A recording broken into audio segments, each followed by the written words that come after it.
خواب دیکھنے والے نے عرض کی ما فعل اللہ بکا، یعنی اللہ پاک نے آپ کے ساتھ کیا معاملہ فرمایا؟ تو فرمایا کہ میں کثرت سے درود شریف پڑھا کرتا تھا، یہی عمل کام آ گیا، اللہ پاک نے میری مغفرت فرما دی اور مجھے تاج پہنا کر جنت میں داخل کر دیا۔ کیا بات ہے درود پاک کی! آپ یقین کریں، اگر میں آپ سے یہ کہوں کہ زندگی میں ایک مسلمان ہونے کی حیثیت سے اگر آپ اپنی خواہشات، اپنی ڈیزائرز کیا کیا ہیں لکھیں ذرا، کہ مجھے دنیا میں کیا چاہیے، مجھے مرتے وقت کیا چاہیے، قبر میں کیا چاہیے، مرنے کے بعد محشر کے دن میں کیا چاہتا ہوں، کبھی اکیلے بیٹھے نا تو لکھیے گا، ٹھیک ہے؟ اور اب میں آپ کو بہت ساری حدیثوں کا کچھ نچوڑ پیش کرنے جا رہا ہوں، سنتے جائیے اور سبحان اللہ بھی کہتے جائیے۔ اگر آپ روزی میں برکت چاہتے ہیں تو درود پاک پڑھیے، اگر آپ بیماری سے شفا چاہتے ہیں تو درود پاک پڑھیے، اگر آپ ذلت و رسوائی سے بچنا چاہتے ہیں تو درود پاک پڑھیے، اگر آپ عزت میں اضافہ چاہتے ہیں تو درود پاک پڑھیے، آپ مصیبتوں اور پریشانیوں سے بچنا چاہتے ہیں تو درود پاک پڑھیے، مرتے وقت کلمہ پڑھنا چاہتے ہیں تو درود پاک پڑھیے، مرتے وقت آقا کا دیدار کرنا چاہتے ہیں تو درود پاک پڑھیے، آپ یہ چاہتے ہیں کہ آقا اپنے مبارک ہاتھوں سے قبر میں اتاریں تو درود پاک پڑھیے، اپنی قبر کو نور مصطفیٰ سے جگمگانا چاہتے ہیں تو درود پاک پڑھیے، قیامت کے دن نبی پاک کے پرچم تلے اٹھنا چاہتے ہیں تو درود پاک پڑھیے، آقا کے ہاتھوں جام کوثر پینا چاہتے ہیں تو درود پاک پڑھیے، اور سنیے آقا کے ساتھ جنت میں جانا چاہتے ہیں تو درود پاک پڑھیے، مدینے جانا چاہتے ہیں، بار بار جانا چاہتے ہیں تو درود پاک پڑھیے، اور زندگی میں دیدار مصطفیٰ کرنا چاہتے ہیں تو درود پاک پڑھیے۔ کچھ باقی رہ گیا ہے؟ اللہ اکبر یا رسول اللہ، مجھے بتائیے اور کچھ باقی رہ گیا ہے؟ ایک مسلمان ہونے کی حیثیت سے what ever I need in دنیا اور ان ہیئر آفٹر، دنیا اور آخرت میں جو کچھ چاہیے، روزی برکت والی، زندگی عزت والی، پریشانیاں دور ہو جائیں، بیماریاں دور ہو جائیں، ذلت و رسوائی سے بچا رہوں، ایمان والی موت ملے، جب تک زندہ رہوں مدینے آتا جاتا رہوں، آقا کی دید کرتا رہوں، آقا جنت میں ساتھ لے جائیں۔ اب کچھ باقی بچتا ہے؟ اب یقین کریں میں نے اپنی طرف سے نہیں بتایا، یہ جن کا کچھ مطالعہ ہے تو ان کو یاد آ رہا ہوگا کہ اس ہر جملے کے پیچھے کوئی نہ کوئی ایک روایت یا کوئی نہ کوئی حدیث موجود ہے، یعنی یہ سارے انعامات دنیا کے، قبر کے، حشر کے، یہ سارے انعامات نبی پاک نے درود پاک کی فضیلت میں بیان فرما دیے ہیں۔ یہ ایسے ہی شاعر نے نہیں کہا کہ ہر درد کی دوا ہے صلی علی محمد، تعویذ ہر بلا ہے صلی علی محمد صلی اللہ علیہ وسلم۔ پھر کیوں نہیں پڑھتے؟ یعنی اتنے سارے مسئلے حل ہو جائیں ایک ہی وظیفے سے۔ لوگ پوچھتے رہتے ہیں کوئی وظیفہ بتا دیں، روزی میں برکت کا بتا دیں، پریشانی دور ہو جائے بتا دیں، مدینے کا کوئی وظیفہ بتا دیں، اور یہ سارے وظیفے درود پاک میں چھپے ہوئے ہیں۔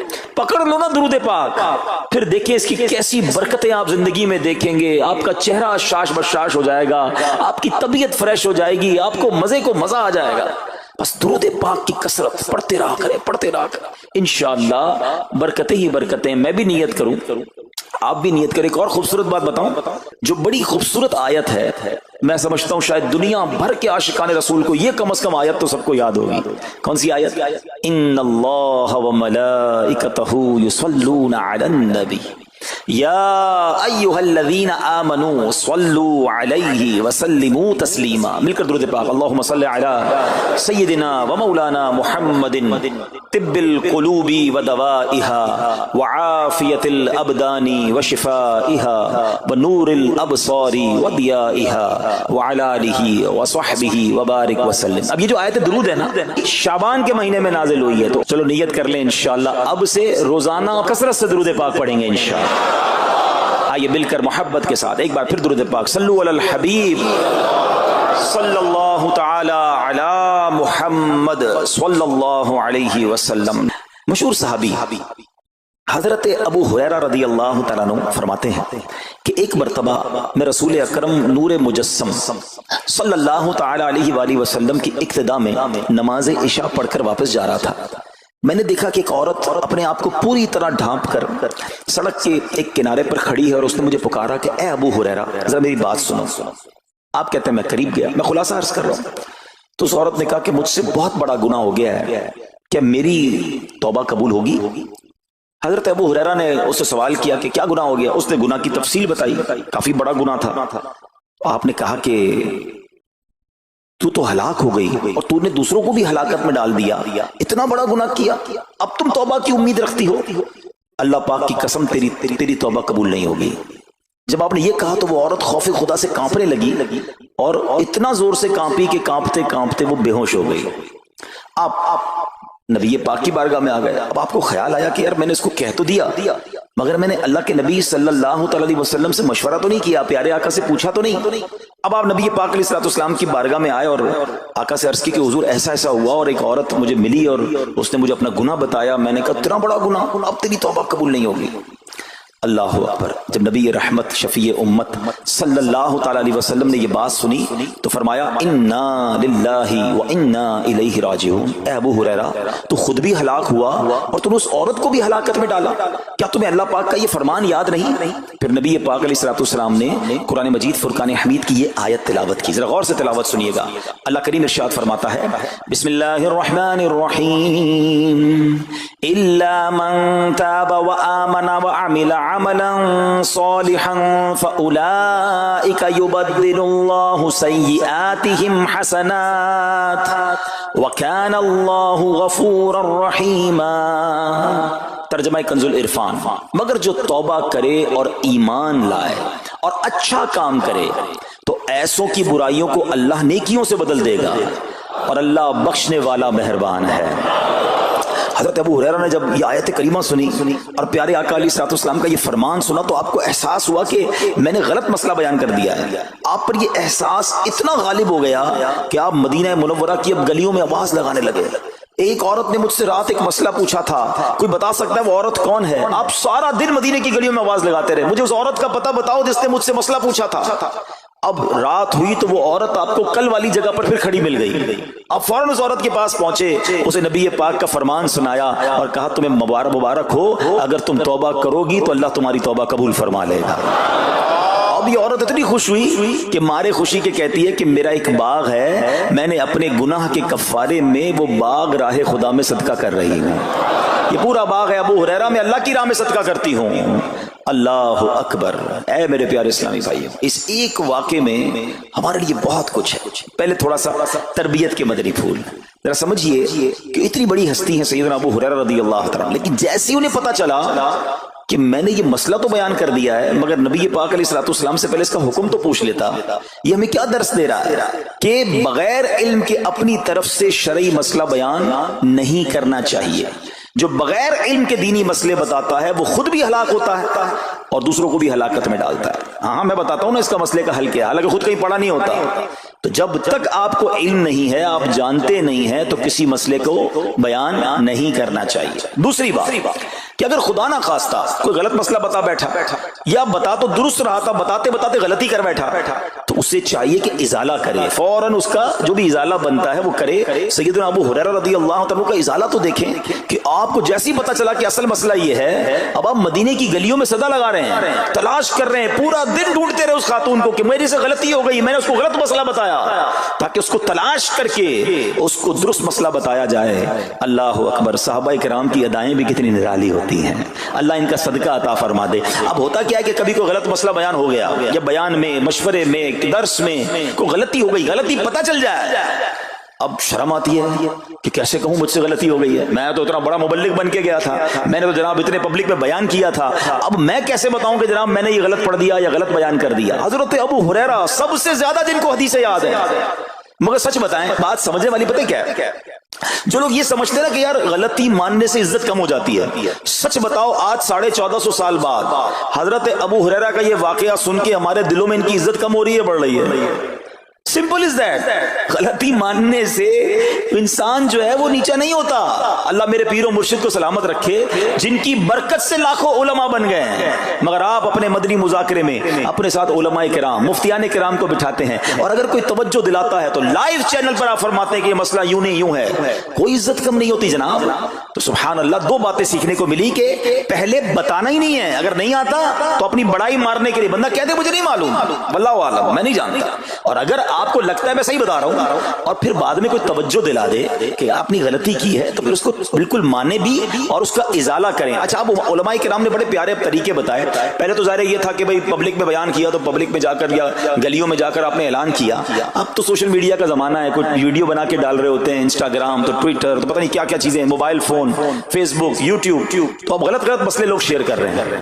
ایک یہ بڑا مسئلہ پتہ کیا ہو گیا, ہمارے موبائل پہ جیسے ہی کوئی ویڈیو کلپ آیا, کسی کا بھی آیا یا کوئی پوسٹ آ گئی, کوئی فضیلت ہی آ گئی, نہ چیک کرنا ہے نہ کچھ کرنا ہے, اس کو فوراً فارورڈ کر دینا ہے. حالانکہ اس میں بعض اوقات غلط مسئلے ہوتے ہیں, بعض اوقات غلط حدیثیں ہوتی ہیں, ہمیں پتہ ہی نہیں ہوتا, ہم سمجھتے ہیں آگے شیئر کر دیں. اچھا شیئر کرنے والوں کو بھی بڑا مسئلہ ہے. اگر کوئی وظیفہ, کوئی نفل, کوئی بھی چیز ہے, خود پڑھنی نہیں ہے, آگے 100 لوگوں کو بھیج دینی ہے, پہلے خود تو پڑھو. اچھا خود بھی پڑھنے سے پہلے کہاں چیک کروایا؟ تو پلیز یہ شریعت کے معاملات ہیں, اس میں بڑی غلطی ہو سکتی ہے. تو اگر آپ کو کوئی بھی چیز شیئر کرنی ہے تو بیسٹ آپشن یہ ہے کہ دعوت اسلامی .net, یہ دعوت اسلامی کی ویب سائٹ ہے, اس پر ایک گیلری کا آپشن ہے. آپ وہاں جائیے, وہ مفتیان کرام سے چیک ہوئی پوسٹیں پڑی ہوئی ہیں, آپ وہاں سے پوسٹ اٹھائیں, اس کو شیئر کر دیں, بنداز کریں, کوئی ٹینشن نہیں ہے کیونکہ وہ علماء نے چیک کی ہوئی ہے. مگر ہر آنے والی پوسٹ, ہر آنے والی ویڈیو کو آگے بڑھا دینا, تو مشورہ یہی ہے کہ یہ بڑا سخت معاملہ ہے.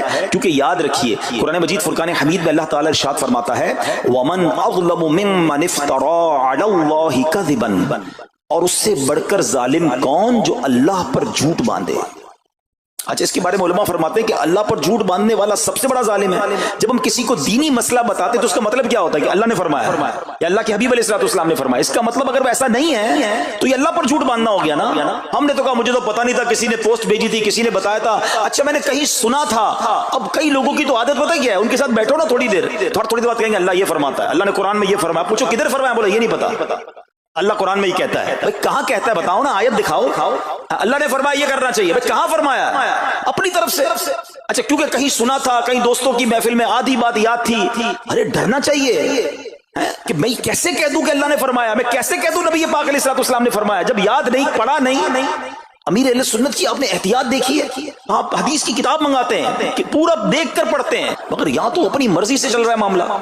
خدا کے واسطے ہم سمجھ رہے ثواب کما رہے ہیں, اور ایسا نہ ہو کہ گناہ جاریہ والے کام ہو رہے ہوں. تو میں نے آپ کو آسان حل بتا دیا کہ دعوت اسلامی کے جو آفیشیل سوشل میڈیا کے پیجز ہیں, اگر آپ کو شوق ہے تو وہاں سے کوئی پوسٹ اٹھا لیں, وہاں سے کوئی چیز اٹھائیں اور اس کو شیئر کریں. باقی خدا را ان کاموں کو اپنی مرضی سے آگے نہ کریں, کہیں ہم گناہ گار نہ ہوں. تو ایک بات تو ہمیں اس پورے واقعے سے سیدنا ابو ہریرہ رضی اللہ تعالیٰ کو جو انداز, آپ کی عاجزی, آپ کا ازالہ کرنا, آپ کا اس عورت کو تلاش کرنا, یہ سکھا رہا ہے کہ مسئلہ غلط بیان کرنا کتنا بڑا مسئلہ ہے. اللہ کرے کہ ہم اس کو سمجھیں.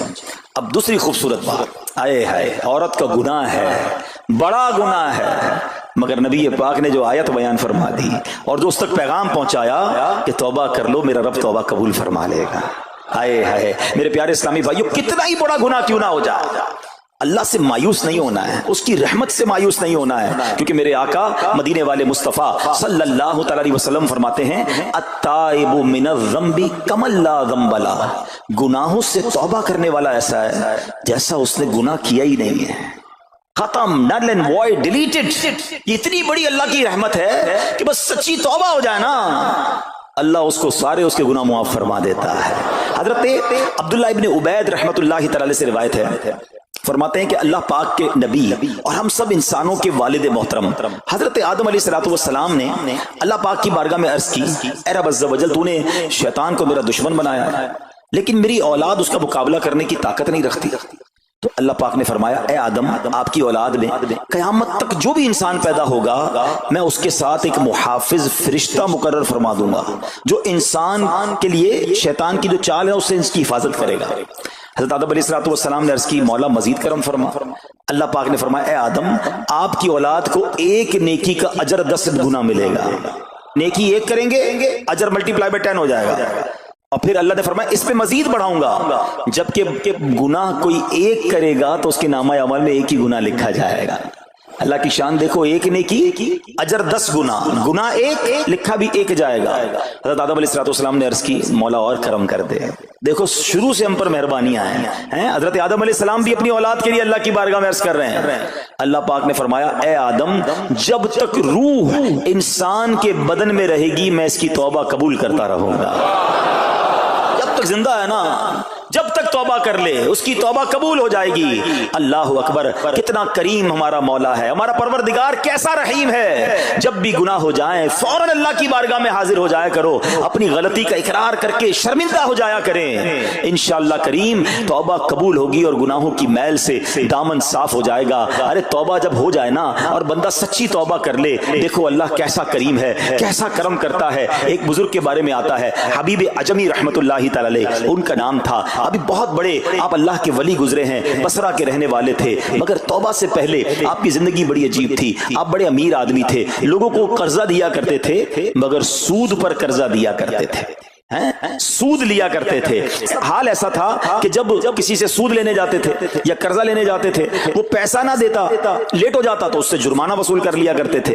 ایک مرتبہ ایک مقروض کے دروازے پر گئے، وہ مقروض تو گھر پہ نہیں تھا، اس کی بیوی تھی، تو کہا میرا شوہر تو آج گھر پر نہیں ہے، نہ ہی میرے پاس رقم ہے کہ آپ کو دوں۔ آپ نے کہا مجھے تو چاہیے، کچھ نہ کچھ تو جرمانہ دینا ہوگا۔ تو اس نے کہا ہم نے ایک بکری ذبح کی ہے، گوشت تو سارا بانٹ دیا، کھا لیا، اس کا سر موجود ہے، آپ نے کہا یہی دے دو۔ سود میں پیسے نہیں ملے تو بکری کا سر لے آیا۔ اچھا اب جب بکری کا سر لے کر آئے تو اپنی زوجہ کو کہا کہ پکاؤ اس کو، تو زوجہ بولی گھر میں نہ لکڑیاں ہیں نہ دوسرا راشن ہے۔ چنانچہ اب لکڑیاں اور دوسرا راشن وغیرہ بھی دیگر مقروضوں کے گھر گئے اور وہاں سے سود میں کسی سے لکڑیاں پکڑ لی، کسی سے دوسرا راشن مسالہ وغیرہ چیزیں پکڑ لی، وہ بھی لے آئے، کہا لو پکاؤ۔ اب زوجہ نے ہانڈی بنائی، ابھی کھانا تیار ہو رہا تھا کہ اتنے میں ایک بھکاری آ گیا۔ حضرت حبیب عجمی نے اس وقت تو توبہ نہیں کی تھی، اس بھکاری کو بھی باتیں سنا کر نکال دیا، گھر سے نکال دیا۔ اب کھانا تیار ہو گیا، کھانے کے لیے بیٹھے، مگر جیسے ہی زوجہ نے ہانڈی کا ڈھکن اٹھایا نا تو وہ سالن جو تھا بکری کے سر کی بجائے پورا سالن خون سے بھرا ہوا تھا۔ زوجہ نے پکار کر کہا کہ دیکھو تمہارے اعمال کا نتیجہ، تمہاری کنجوسی کا نتیجہ، پوری ہانڈی خون سے بھری ہوئی ہے، سود کا مال تھا نا۔ اب ہانڈی کا یوں خون میں بدل جانا آپ کے دل پر بڑی تنبیہ ہوئی، بڑا اثر ہوا کہ یہ میں کیا کر رہا ہوں، میں کون سی روزی کما رہا ہوں۔ اللہ سے جنگ ہے نا سود کا کام کرنے والا، وہ تمام لوگ سوچیں جو سود کا کام کرتے ہیں۔ اب جب آپ کے دل پہ چوٹ لگی تو آپ نے اب توبہ کرنے کا ارادہ کیا کہ بہت ہو گیا، اللہ کو بڑا ناراض کر لیا۔ تو آپ حضرت حبیب عجمی اب باہر نکلے کہ حضرت امام حسن بصری کی بارگاہ میں جاتے ہیں اور وہاں جا کر توبہ کرتے ہیں۔ مگر جیسے ہی اب باہر نکلے نا تو کچھ بچے کھیل رہے تھے، کھیلتے ہوئے بچے نے آواز لگائی جلدی سائڈ پہ ہو جاؤ، دور ہو جاؤ، حبیب عجمی سود خور آ رہا ہے، کہیں ایسا نہ ہو کہ اس کے قدموں کی دھول ہم پر پڑے اور ہم بھی بدبخت ہو جائے۔ پھر دل پر چوٹ لگی کہ یار بچہ مجھ سے نفرت کرتا ہے، ایسا کام کرتا ہوں میں، اللہ بھی ناراض، اللہ کے بندے بھی ناراض، اور دل پر چوٹ لگی۔ حضرت حسن بصری رحمت اللہ تعالی کی خدمت میں گئے، بڑی سچی توبہ کی، اللہ کو راضی کرنے کے لیے پکی نیت کی، ابھی توبہ کی ہے، وہ بڑی نیکیاں نہیں کر لی، واپس آ رہے ہیں۔ جیسے واپس آ رہے ہیں تو دیکھا کہ وہی بچے کھیل رہے ہیں۔ اب ان بچوں میں کسی نے آپ کو دیکھا تو کہا کہ اب حبیب توبہ کر کے آ رہے ہیں، دور ہو جاؤ، کہیں ہمارے قدموں کی دھول ان پر نہ پڑ جائے تو ہم گناہگار نہ ہو جائیں۔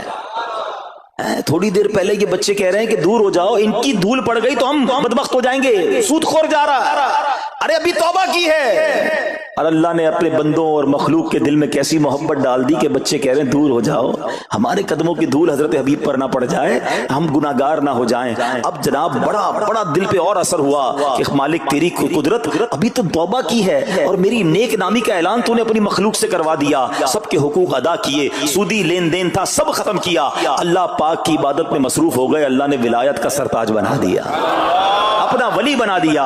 اے میرے پیارے اسلامی بھائیوں، یہ ہے توبہ، اللہ اکبر۔ اے میرے پیارے اسلامی بھائیوں، پتہ یہ چلا کہ عزت دوبارہ مل جاتی ہے، شرط صرف ایک ہے کہ آدمی صحیح راستہ اختیار کر لے۔ اولیاء کرام کی سیرت پڑھ کر دیکھیں، ہزاروں اولیاء کرام ایسے ہیں جو توبہ سے پہلے گناہوں میں مشغول تھے، معاشرے میں انہیں بری نگاہ سے دیکھا جاتا تھا، لوگ ان سے نفرت کیا کرتے تھے، مگر جب اللہ کی طرف آ گئے تو کیا کمال ہوا کہ اب جناب لوگوں کے دلوں میں تو دلوں میں، جانوروں کے دلوں میں بھی اللہ نے اپنی مخلوق کے دلوں میں ان کی عزت ڈال دی، کیونکہ عزت کس کے پاس ہے؟ رب کے پاس ہے۔ دلوں کا اختیار کس کے پاس ہے؟ وہ رب کے پاس ہے۔ آسمان ولایت کا ایک اور چمکتا ستارہ حضرت فضیل بن عیاض رحمت اللہ تعالی علیہ توبہ سے پہلے ڈاکو تھے۔ جی ہاں، آپ کتنا بڑا نام ہے ولیوں میں، مگر آپ ایک ڈاکو تھے، اور یہ کوئی کہانی نہیں، واقعی حقیقت ہے کہ رات کو جب بچہ سوتا نہیں تھا تو مائیں کہا کرتی تھیں بیٹا سو جاؤ ورنہ فضیل ڈاکو آ جائے گا۔ جس راستے پر آپ ہوتے تھے لوگ ڈر کے مارے اس راستے سے نہیں گزرتے تھے، مگر جب آپ نے توبہ کی، جن کا مال لوٹا تھا واپس کیا اور سارے حقوق ادا کیے، نیک کاموں میں مصروف ہو گئے، اللہ کی عبادت میں لگ گئے، حضرت فضیل بن عیاض نے وہ وقت بھی دیکھا کہ وقت کا